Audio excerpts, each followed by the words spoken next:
그럼 지금부터 저희 1부 세션을 본격적으로 시작해 보겠습니다. 1부 주제는 광장의 문화정치이고요. 이 시간 함께해 주실 한영인, 홍성희, 강지희 평론가님을 큰 박수로 맞이해 주시면 감사하겠습니다. 한국 문학은 이 계엄과 광장의 시간을 어떻게 통과하고 어떻게 응답했는가. 눈에 띄는 거는 에세이나 일지 같은 형식을 통해서 굉장히 재빨리 대응을 했다고 생각을 하거든요. 문학동네 같은 경우도 2025년 봄호에 특집을 마련했고, 문학과 사회도 하이픈 이 별건을 통해서 봄호에 곧바로 여러 작가들의 목소리를 담아냈습니다. 창비 같은 경우도 2025년 봄호에 K민주주의의 약진이라는 그 특집으로 이 사태를 다룬 바 있습니다. 이 특집들을 이제 일별하다 보면 굉장히 흥미로운 지점들이 잡힌 것 같아요. 다양한 작가들, 시인들, 평론가들이 이 계엄과 광장에 대해서 쓴 글을 보고, 한국 문학이 지금 계엄과 광장을 문학인들이 개인적으로 이렇게 통과했구나라는 사실을 알게 됐기 때문에 흥미를 가졌다기보다, 거기서 나타나는 어떤 혼란과 막막함, 두려움, 모순, 이런 것들이 어쩌면은 2026년 혹은 그 이후의 문학 창작까지도 연결이 될 수 있겠다. 그래서 그런 징후들이 좀 다채롭게 나타나는 걸 보고 앞으로의 한국 문학의 전망을 좀 얘기해 보면 좋을 것 같다, 이런 생각으로 좀 임했거든요. 여기 계신 두 분께서도 각자 문학과 사회, 문학동네를 통해서 이 기획을 구성하고 좀 특집에 관여하신 걸로 알고 있는데, 어떤 기획으로 임하셨는지 좀 듣고 싶습니다. 제가 이제 문학동네 기획 일을 하고 있는데요. 문학동네에 실려있던 글들 중에 인상적이었던 건 이희주 작가의 글이었어요. 이분이 이제 질문을 던진 거는 이런 질문이었어요. 펜질과 정치는 함께 갈 수 있는가? 그래서 자신에게 이제 펜질이라는 거는 뭔가 폄하되는 사랑, 그리고 되게 개인적인 사랑, 이런 것이었는데, 그걸 넘어서 이 응원봉의 빛을 다 같이 들고 있었을 때, 그리고 내가 시민으로서 이제 감각을 느꼈을 때, 그게 어떤 종교적인 에로티시즘 이런 거랑 이제 맞물려 있는데, 어딘가 펜질을 했을 때의 그 경험과 좀 희한하게 맞닿아서 좀 동일한 몸의 감각 같은 게 느껴졌다는 거예요.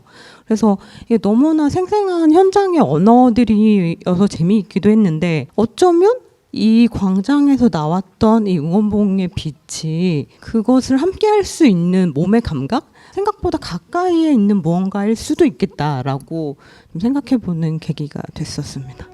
어떤 분들은 그 순간에 대한 기록을 시작할 때 엄마로서 내가 갑자기 어떤 공포심을 느꼈는지로 시작을 하시고, 어떤 분들은 작가로서 내가 무엇을 써야 하는가에 대한 고민을 하게 되었다라고 시작을 하시고, 또 다른 분들은 강단에 서는 사람으로서, 공적인 자리에서 사회자로서의 어떤 기능을 해야 되는 사람으로서 내가 나의 언어를 어떻게 만들어갈 것인가를 되게 고민을 많이 하게 됐다라는 식으로 되게 다양한 지점에서 우리가 이 순간을 맞닥뜨리는 어떤 장면들이 다채롭게 시작이 되고 있었고, 그것들이 광장에서 모이거나 모이지 않을 때 각자의 자리에서 어떻게 계속 이어지고 있는가를 좀 지켜볼 수 있는 게 저는 좀 흥미롭다고 생각이 들었어요. 저는 12월 3일 다음 날 새벽에 출발을 해서 다른 지역에 가서 강의를 해야 됐었는데, 저는 대학에서 그 교양 글쓰기 강의를 하고 있는데,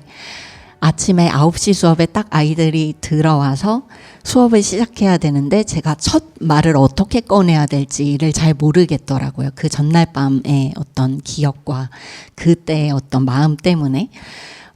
그래서 그때 제가 깨닫게 됐어요. 나한테는 교육자로서의 정체성이 되게 중요하구나. 아마도 다양한 관점들을 가지고 있고 다양한 정치적 입장들을 가지고 있을 그런 친구들이 모여있는 아주 작은 광장이라는 그 교실 안에서 내가 어떤 언어를 만들어낼 것인가가 저에겐 아주 중요하구나라는 거를 좀 깨닫게 됐습니다.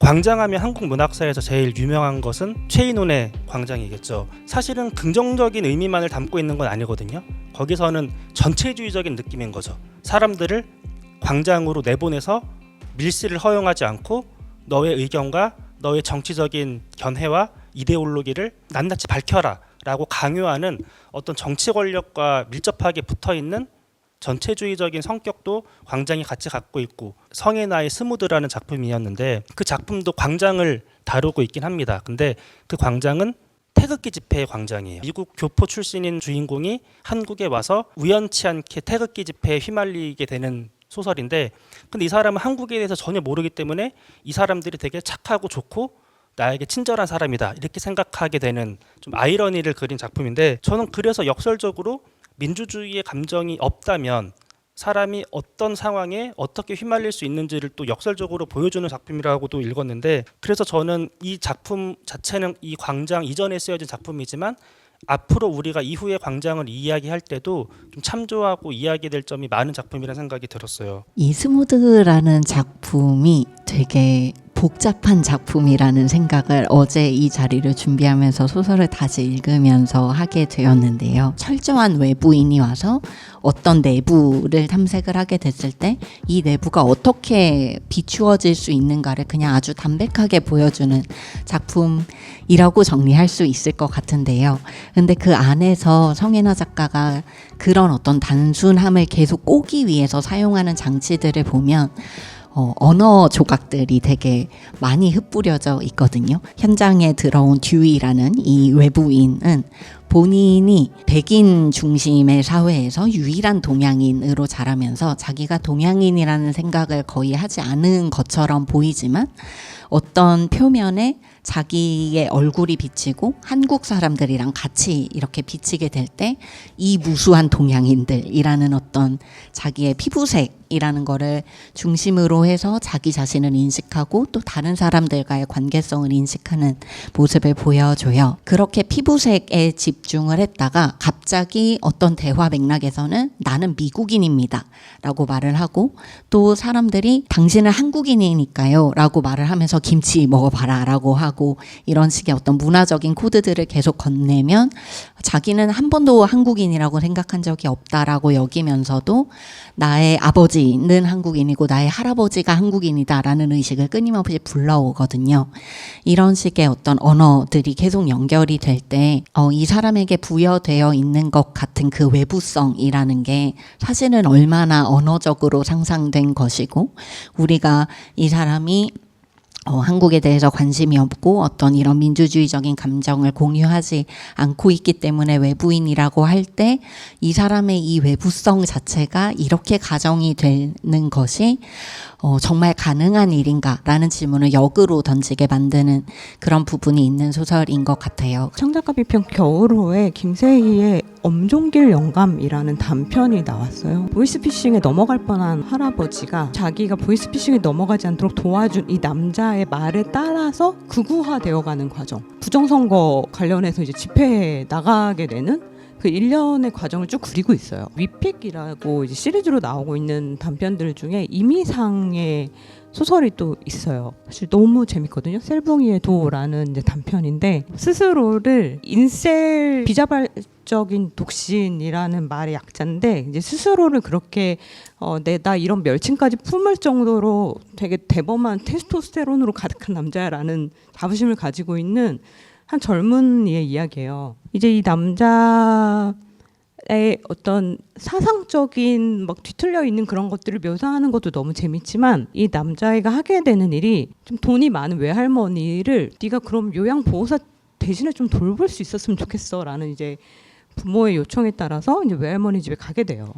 근데 그 외할머니 집에서 만나게 되는 흥미로운 두 명의 인물이 있는데, 여성보다 훨씬 섬세하고 막 말도 너무 잘하고 이제 말벗으로서 끝내주는 어떤 그 기술을 통해서 일반 요양보호소보다 더 많은 돈을 지금 받아가고 있는 남자가 하나 있고요.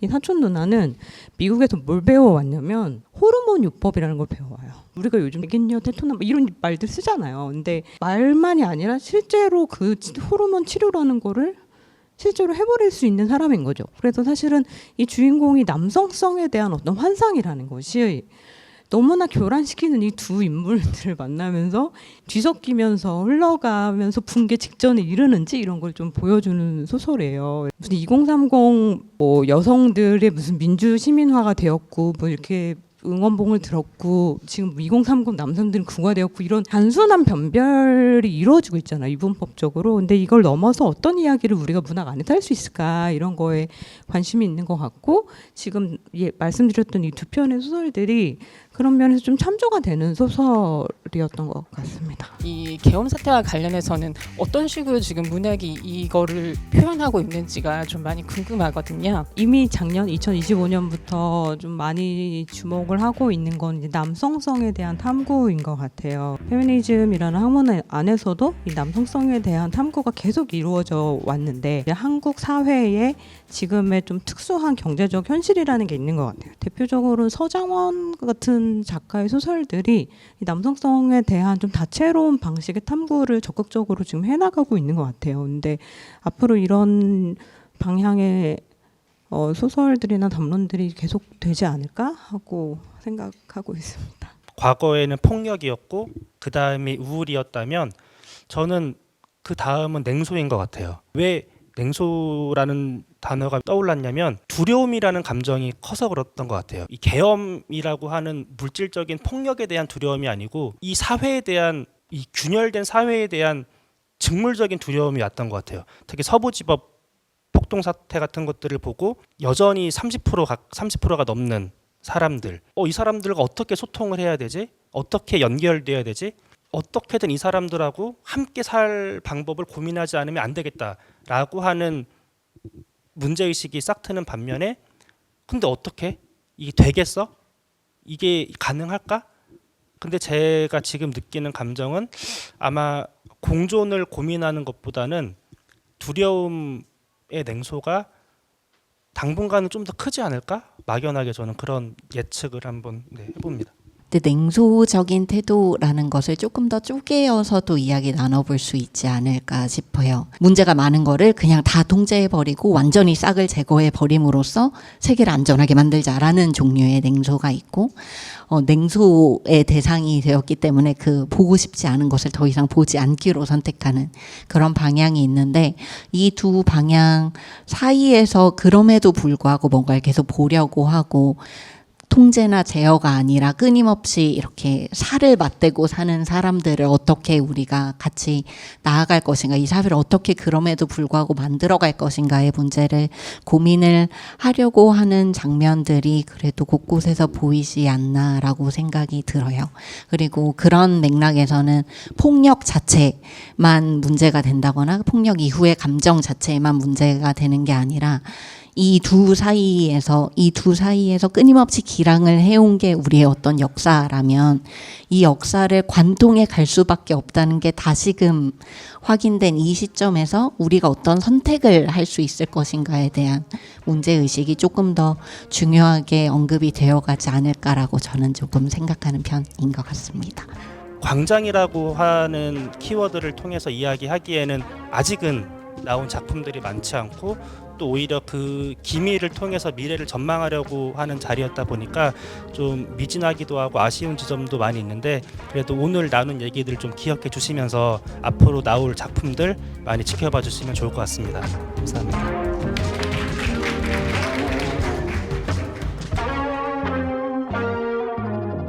2부에서는 누가 읽는가 베스트셀러와 플랫폼을 주제로 이야기 나눠볼 예정인데요.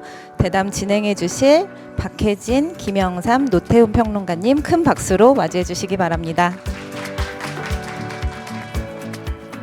이게 정말 많이 읽혔다라고 피부로 느낀 건 저희 집에 책이 가득함에도 불구하고 극구 책과 거리를 두고 있는 저의 딸이 아빠 혼모노 있어? 라고 해서 네가 그걸 어떻게 알아? 아니 친구들이 다 읽더라? 라고 해서 딸에게 책을 빌려줬습니다. 확인해 보니까 아직도 안 읽었더군요.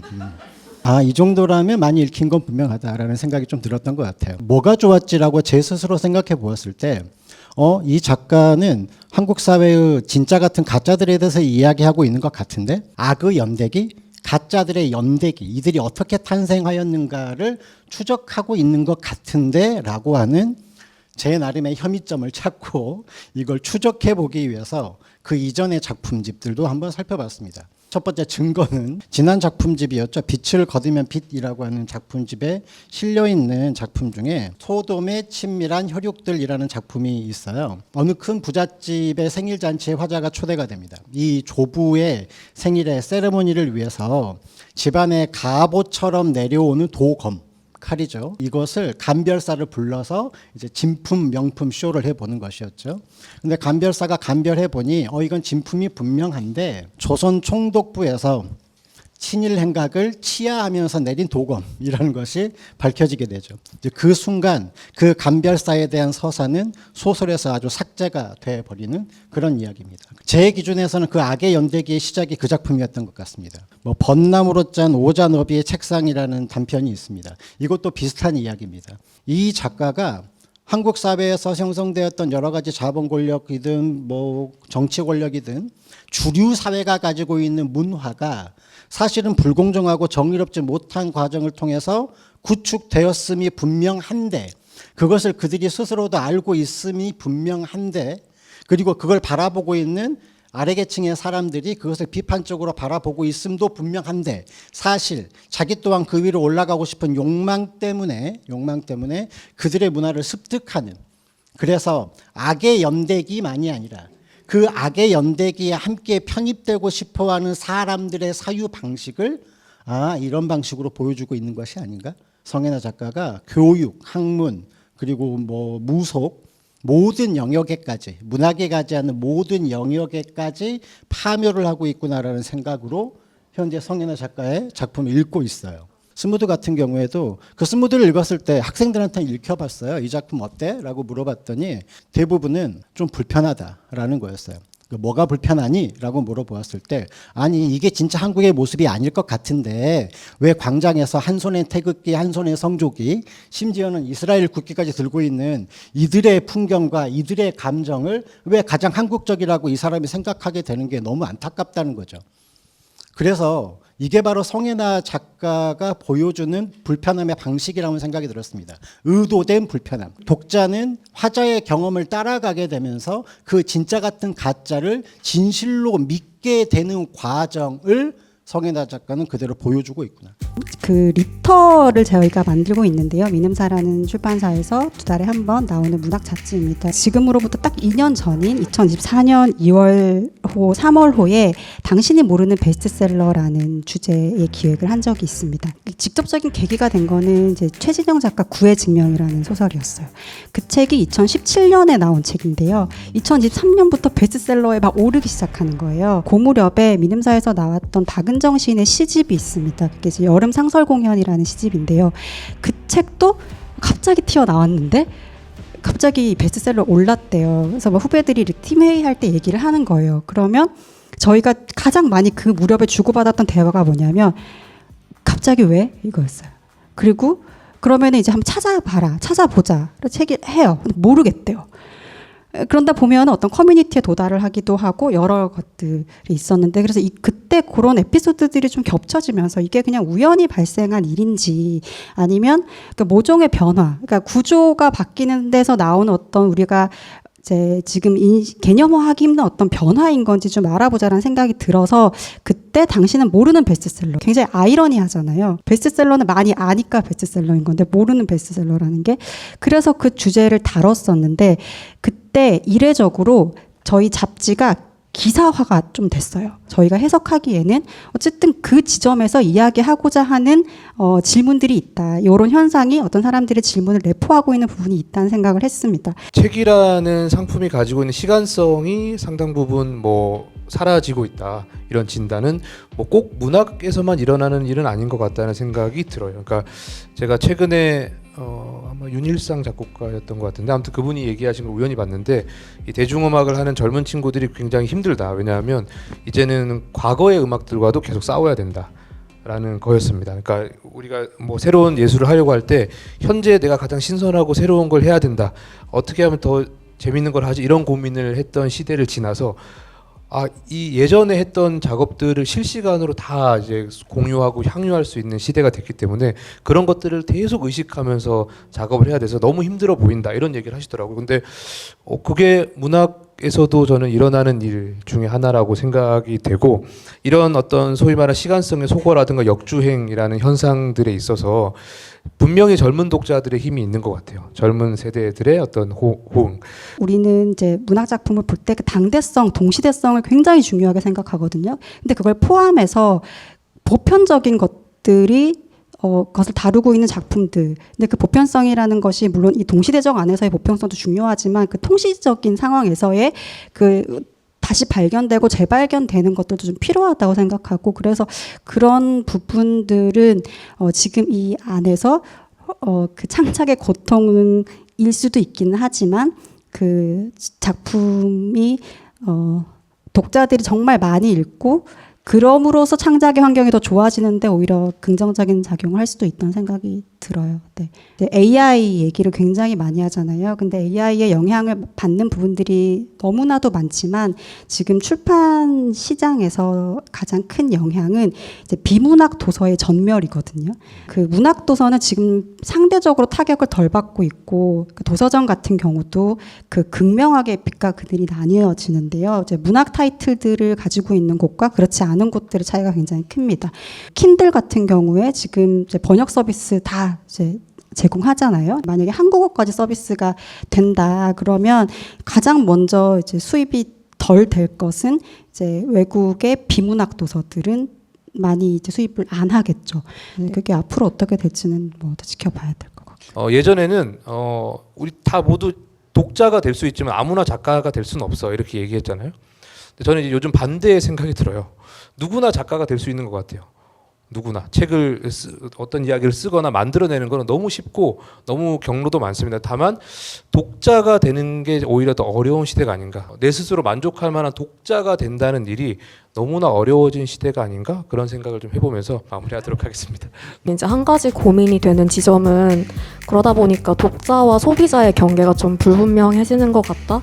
독자를 만족시키기 위해서는 질 좋은 작품이 필요하고, 그리고 소비자를 만족시키기 위해서는 빨리빨리 뭔가 작품을 내놓고 그들의 니즈를 만족시키는 게 필요할 것 같거든요.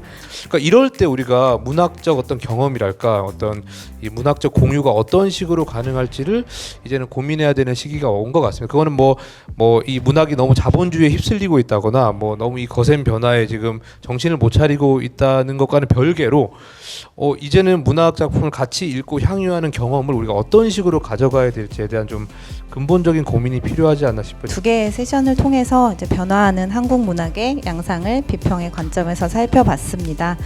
오늘 시간이 어떤 하나의 결론을 제시하기보다는 이제 각자 위치에서 문학을 다시 한번 또 생각해보는 시간이 되었기를 바라고요. 또 문학을 둘러싼 다양한 대화들이 계속 이어지기를 기대합니다.